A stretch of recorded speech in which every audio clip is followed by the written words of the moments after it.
Properties of cement ഏതൊക്കെയാന്ന് നോക്കാം.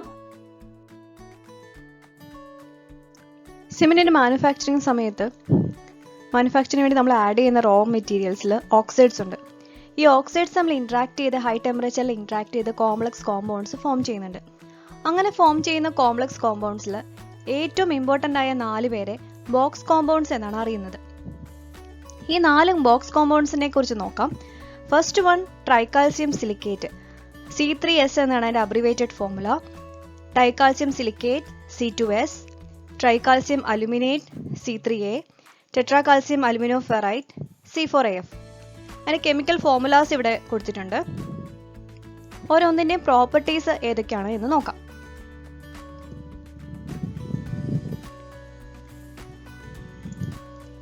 First one ആണ് C3S. C3S നെ സംബന്ധിച്ച് പറയുകയാണെങ്കിൽ അതിന്റെ ഹൈഡ്രേഷൻ വളരെ റാപ്പിഡ് ആണ്. എന്താണ് ഹൈഡ്രേഷൻ? സിമെന്റിലേക്ക് വാട്ടർ ആഡ് ചെയ്യുമ്പോൾ നടക്കുന്ന കെമിക്കൽ പ്രോസസ്സിനെയാണ് ഹൈഡ്രേഷൻ എന്ന് പറയുന്നത്. ഹൈഡ്രേഷൻ ഇനീഷ്യൽ സ്റ്റേജസിൽ വളരെ റാപ്പിഡും വളരെ ലേറ്റർ സ്റ്റേജിൽ അത് വളരെ അതിന്റെ ഡിക്രീസിങ് റേറ്റിലോ ആയിരിക്കും. അപ്പം C3Sന്റെ ഹൈഡ്രേറ്റ്സ് റാപ്പിഡ്ലി, അതുപോലെ മോർ ഹീറ്റ് ഓഫ് ഹൈഡ്രേഷൻ ആണ് പ്രൊഡ്യൂസ് ചെയ്യുന്നത്. അതുപോലെ തന്നെ എയർലി സ്ട്രെങ്ത്തിന് റെസ്പോൺസിബിൾ ആയ കോമ്പൗണ്ടും C3S ആണ്. വിത്തിൻ 1 വീക്ക്, വീക്കിനുള്ളിൽ after addition of water within 1 വീക്കിലാണ് C3S ഫോം ചെയ്യുന്നത്. രണ്ടാമത്തെ സിലിക്കേറ്റ് ആണ് ഡൈകാൽസ്യം സിലിക്കേറ്റ് അഥവാ C3S. C3S വളരെ മറ്റേതിനുള്ള ഓപ്പോസിറ്റ് ആണ്. വളരെ സ്ലോ ആയിട്ടാണ് ഇവിടെ ഹൈഡ്രേഷൻ പ്രോസസ്സ് നടക്കുന്നത്. ഇതും സ്ട്രെങ്ത്തിനാണ് റെസ്പോൺസിബിൾ. 2 സിലിക്കേറ്റും സ്ട്രെങ്ത്തിന് റെസ്പോൺസിബിൾ ആണ്. ഇത് ഫോം ചെയ്യുന്നത് ആഫ്റ്റർ 7 ഡേയ്സ് ആണ്. അൾട്ടിമേറ്റ് അഥവാ പ്രോഗ്രസീവ് സ്ട്രെങ്ത് ഗെയിന് റെസ്പോൺസിബിൾ ആണ് C2S എന്ന് പറയുന്നത്. അതുപോലെ ഹീറ്റ് ഓഫ് ഹൈഡ്രേഷൻ വളരെ ലെസ് ആണ്. ഏറ്റവും കുറവും C2Sന് തന്നെയാണ് ഹീറ്റ് ഓഫ് ഹൈഡ്രേഷൻ. മൂന്നാമത്തെ ബോക്സ് കോമ്പൗണ്ട് ആണ് ട്രൈകാൽസ്യം അലുമിനേറ്റ് അഥവാ C3A. വളരെ ഫാസ്റ്റ് ആണ് ഇതിന്റെ ഹൈഡ്രേഷൻ. അതുപോലെ തന്നെ അത് ഫ്ലാഷ് സെറ്റിന് വരെ may leads to flash set also. അപ്പോൾ അതൊരു ഫ്ലാഷ് സെറ്റ് വരാണ്ടിരിക്കാനായിട്ട് നമ്മൾ ഗ്രൈൻഡ് ചെയ്യുന്ന സമയത്ത് ജിപ്സം ആഡ് ചെയ്യുന്നതല്ല.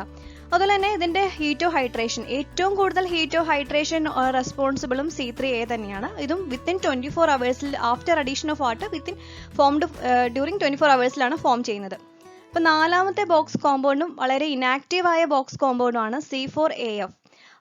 കളറിന് റെസ്പോൺസിബിൾ ആണ് C4AF. കമ്പയർഡ് ടു C3A ഇതൊരു മോർ സ്റ്റേബിൾ ഫോമിലാണ് C4AFന്റെ ഹൈഡ്രേറ്റ്സ് ഉള്ളത്.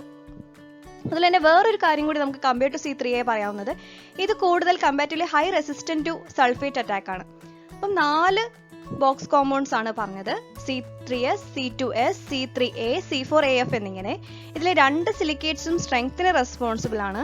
C3A എന്ന് പറയുന്നത് സെറ്റ് ആവാൻ, ഹൈഡ്രേറ്റ്സിന് പെട്ടെന്ന് സെറ്റ് ആവാനായിട്ട് റെസ്പോൺസിബിൾ ആയത് C3A ആണ്. ഏറ്റവും കൂടുതൽ ഹീറ്റ് പ്രൊഡ്യൂസ് ചെയ്യുന്ന ഒരാൾ C3Aയും രണ്ടാമത് C3S ആണ്. പ്രോഗ്രസീവ് അഥവാ ലേറ്റസ്റ്റ് സ്റ്റേജിൽ മാത്രം ഫോം ചെയ്യുന്ന ആളാണ് C2S. അപ്പൊ ഇനീഷ്യൽ 24 അവേഴ്സിനുള്ളിൽ തന്നെ ഫോം ചെയ്യുന്നത് 2 പേരാണ്. അലുമിനേറ്റ്സിന്റെ 2 പേരുമാണ് within 24 hours after addition of water form ചെയ്യുന്നത്, C3Aയും C4AFഉം.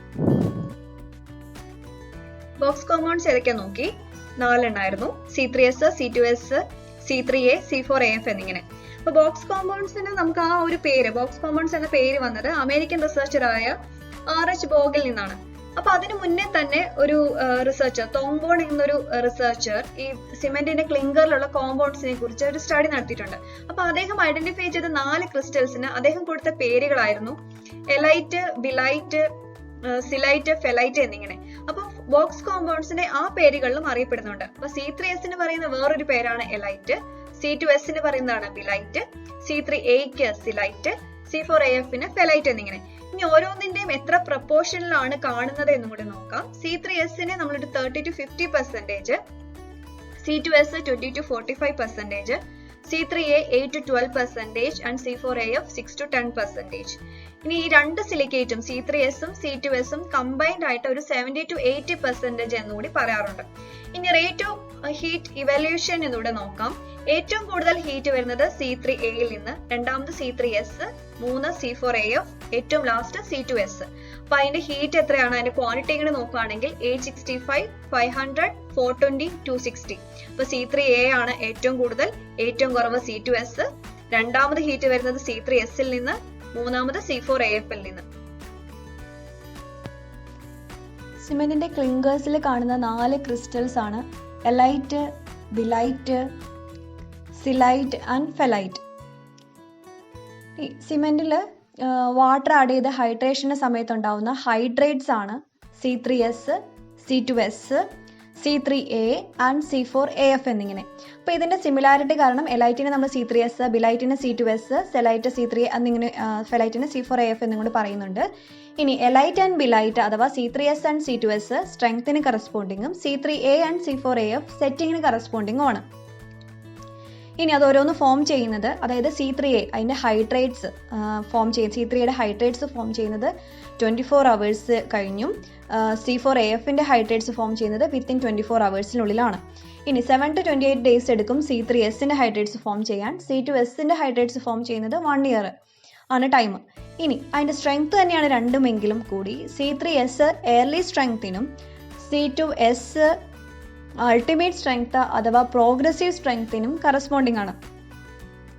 C4A ആണെങ്കിൽ അത് ക്യുക്ക് സെറ്റിംഗ് അല്ലെങ്കിൽ ഫ്ലാഷ് സെറ്റിങ്ങിന് കറസ്പോണ്ടിങ് ആണ് C3Aയുടെ ഹൈഡ്രേറ്റ്സ്. ക്യുക്ക് സെറ്റിംഗ് അല്ലെങ്കിൽ ഫ്ലാഷ് സെറ്റിംഗ്. അപ്പോൾ അത് അവോയ്ഡ് ചെയ്യാനായിട്ടാണ് നമ്മൾ ജിപ്സം ആഡ് ചെയ്യുന്നത് ഗ്രൈൻഡിങ്ങിൻ്റെ ടൈമിൽ സിമെൻറ്റിൻ്റെ. ഇനി C4AFന് നമ്മൾ കളറിന് കറസ്പോണ്ടിങ് ആണെന്നുകൂടെ പറയാറുണ്ട്. C4AF അത് ഇത്തിരി സ്റ്റേബിൾ ആയ കോമ്പൗണ്ട് ആണ് C3Aൻ്റെ ഹൈഡ്രേറ്റ്സിനേക്കാളും. ഇനി റേറ്റ് ഓഫ് ഹൈഡ്രേഷൻ നമ്മൾ അത് ഫോം ചെയ്യുന്ന ഹൈഡ്രേറ്റ്സ് ഫോം ചെയ്യുന്ന ഓർഡർ അനുസരിച്ചാണ് റേറ്റ് ഓഫ് ഹൈഡ്രേഷൻ പറയുന്നത്. അപ്പോൾ ഫസ്റ്റ് ഫോം ചെയ്യുന്ന ഹൈഡ്രേറ്റ്സ് C4AF ആണ്, AFൻ്റെ ആണ്, പിന്നെയാണ് C3A, then C3S, last C2S. ഇനി രണ്ടാമത് നമുക്ക് അതിൻ്റെ ഹീറ്റ് ഓഫ് ഹൈഡ്രേഷൻ കൂടി നോക്കാനുണ്ട്. അപ്പോൾ അതിൽ ഹീറ്റ് ഓഫ് ഹൈഡ്രേഷൻ പറയുമ്പോൾ ഒരു ചെറിയൊരു ചേഞ്ച് വരുന്നുണ്ട് ഈ ഓർഡറിൽ.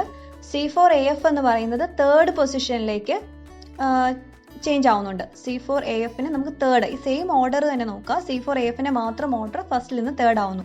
അപ്പോൾ അതിൻ്റെ ഓർഡർ വരുന്നത് ഇങ്ങനെയാണ്: C3A ഏറ്റവും കൂടുതൽ heat, then C3S, then C4AF, then C2S എന്നിങ്ങനെ. അപ്പോൾ രണ്ടിലും ലാസ്റ്റ് വരുന്ന ആള് C2S ആണ്. റേറ്റ് ഓഫ് ഹൈഡ്രേഷനും കുറവ്, ഹീറ്റ് ഓഫ് ഹൈഡ്രേഷനും കുറവ്. ഇനി ഇത് വെച്ച് നോക്കുമ്പോൾ ഒരു ടൈപ്പ് ഓഫ് സിമെന്റ് ആയ ലോ ഹീറ്റ് സിമെന്റിന്റെ കുറച്ച് കാര്യങ്ങൾ നോക്കാം. ഇപ്പോൾ ഓൾറെഡി നമ്മൾ പഠിച്ചതാണ് ലോ ഹീറ്റ് പ്രൊഡ്യൂസ് ചെയ്യുന്നത് C2S ആണ്. അപ്പോൾ C2S ആണ് ലോ ഹീറ്റ് സിമെന്റിൽ ഏറ്റവും കൂടുതലുള്ളത്. ഇനി ലോ ഹീറ്റ് സിമെന്റ് എവിടെയായിരിക്കും യൂസ് ചെയ്യുന്നത്? ഹീറ്റ് കുറവ് വരേണ്ട സ്ഥലം, അതായത് ഡാം കൺസ്ട്രക്ഷന് അല്ലെങ്കിൽ മാസ് കോൺക്രീറ്റിങ്ങിലൊക്കെയാണ് C2S low heat cement use ചെയ്യുന്നത്. അപ്പോൾ ഇതിന് വേറൊരു അഡ്വാൻറ്റേജ്, C2Sന്റെ വേറൊരു അഡ്വാൻറ്റേജ് ആണ് better resistance to chemical attack ഉള്ള സ്ഥലത്ത് കൂടിയാണ് നമ്മൾ C2S കൂടുതലുള്ള സിമെന്റ്, അതിപ്പോൾ എക്സാമ്പിളായ ലോ ഹീറ്റ് സിമെന്റ് ഒക്കെ യൂസ് ചെയ്യുന്നത്. ഇനി അതുപോലെ തന്നെ ഇപ്പോൾ നമ്മൾ ഒരു type cement low heat cement കണ്ടു, അതുപോലെ വേറൊരു ടൈപ്പ് സിമെന്റ് ആണ് റാപ്പിഡ് ഹാർഡനിങ് സിമെന്റ്. അപ്പോൾ റാപ്പിഡ് ഹാർഡനിങ് സിമെന്റ് അല്ലെങ്കിൽ ഹൈ സ്ട്രെങ്ത് ആദ്യം എയർലി അച്ചീവ് ചെയ്യേണ്ട ഒരു സിമെന്റ് ആണെങ്കിൽ അവിടെ ഓഫ് കോഴ്സ് ആരായിരിക്കും ആദ്യം വരുന്നത്? നമ്മൾ ഓൾറെഡി പഠിച്ചു കഴിഞ്ഞ കാര്യമാണ്. അപ്പോൾ എയർലി സ്ട്രെങ്ത്തിന് കറസ്പോണ്ടിങ് ആയ ആളായിരിക്കും അവിടെ കൂടുതൽ വരേണ്ടത്. അതാരായിരുന്നു? C3S ആയിരുന്നു എയർലി സ്ട്രെങ്ത്തിന് അല്ലെ എയർലി ഹാർഡനിങ്ങിന് കറസ്പോണ്ടിങ് ആയ ആള്. C3Sന്റെ ഹൈഡ്രേറ്റ്സ് കൂടുതലുള്ളത് സിമെന്റ് ആയിരിക്കും നമ്മൾ യൂസ് ചെയ്യുന്നത്. അപ്പോൾ അതാണ് റാപ്പിഡ് ഹാർഡനിങ് സിമെന്റ്. അപ്പോൾ ഹാർഡനിങ് എന്ന് പറഞ്ഞാൽ അത് സ്ട്രെങ്ത്തിന് കറസ്പോണ്ടിങ് ആയ ഒരു വേർഡ് അങ്ങനെ എടുത്താൽ മതി. എയർലി ഹാർഡനിങ് ആകുമ്പോൾ എയർലി സ്ട്രെങ്ത് വരുന്ന C3S കൂടുതലുള്ള റാപ്പിഡ് ഹാർഡനിങ് സിമെന്റ് യൂസ് ചെയ്യുന്നു. അപ്പോൾ ഇത്രയൊക്കെയാണ് നമ്മൾ ബോക്സ് കോമ്പൗണ്ട്സിനെ കുറിച്ച് പഠിച്ചത്. സിമെന്റിന്റെ കോമ്പോസിഷൻ പഠിച്ചപ്പോൾ സിമെന്റിന്റെ ഡിഫറെന്റ് അലുമിന, സിലിക്ക, അയൺ, അങ്ങനെ ഒരുപാട് ലൈം, അങ്ങനെ ഒത്തിരി കാര്യങ്ങൾ ചേർന്നിട്ടാണ് സിമെന്റ് ഉണ്ടാവുന്നത്.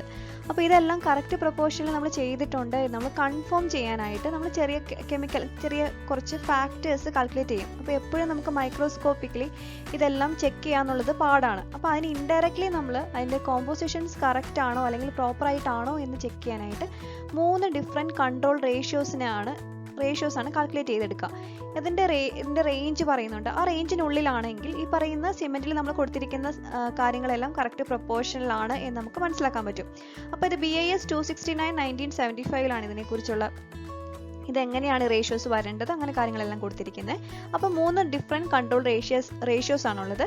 First one lime saturation factor അഥവാ LSF, silica ratio SR, alumina ratio AR. Chemical പ്രോപ്പർട്ടീസിൽ നമ്മൾ കെമിക്കൽ റേഷ്യോസ് ആണ് പറഞ്ഞിരുന്നത്. 3 റേഷ്യോസ് ആണ് ഉണ്ടായിരുന്നത്. അതിനകത്ത് ഏറ്റവും ഇമ്പോർട്ടൻ്റ് ആയ ഫസ്റ്റ് വൺ ആണ് ലൈം സാച്ചുറേഷൻ ഫാക്ടർ അഥവാ LSF. അത് കാൽക്കുലേറ്റ് ചെയ്യുന്നത് C divided by 2.8S plus 1.2A plus 0.65F. C എന്ന് പറയുന്നത് CaO lime, S silica, A alumina, F iron oxide. അപ്പൊ അതിന്റെ റേഞ്ച് പറയുന്നത് it should not be less than 0.66 and should not be greater than 1.02. Lime greater than 100% അഥവാ greater than 1 ആയി എന്ന് പറഞ്ഞു കഴിഞ്ഞാൽ അതിന്റെ മീനിങ് അവിടെ ഫ്രീ ലൈം എക്സിസ്റ്റിംഗ് ആണ് എന്നാണ്. ഫ്രീ ലൈം എക്സിസ്റ്റിംഗ് ആണെങ്കിൽ അത് അൺസൗണ്ട്നെസ്സിന് കാരണമാവും. അപ്പൊ ഒരിക്കലും ഇത് greater than it should not be greater than 1.02 ആവാൻ പാടില്ല.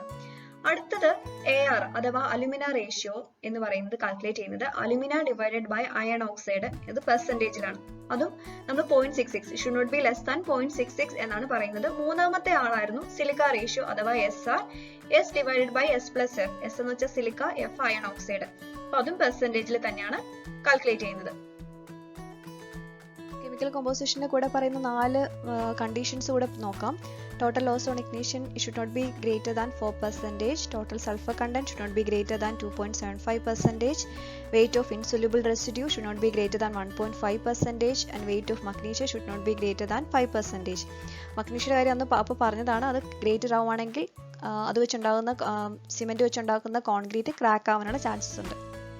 ക്യാരക്ടറിസ്റ്റിക്സ് ഓഫ് സിമെന്റ് ഏതൊക്കെയാ നോക്കാം. Characteristics of cement. സിമെന്റിന്റെ കളർ യൂണിഫോംലി ഗ്രേ കളറാണ് വിത്ത് ഒരു ഗ്രീനിഷ് ഷെയ്ഡ് ഉണ്ട്.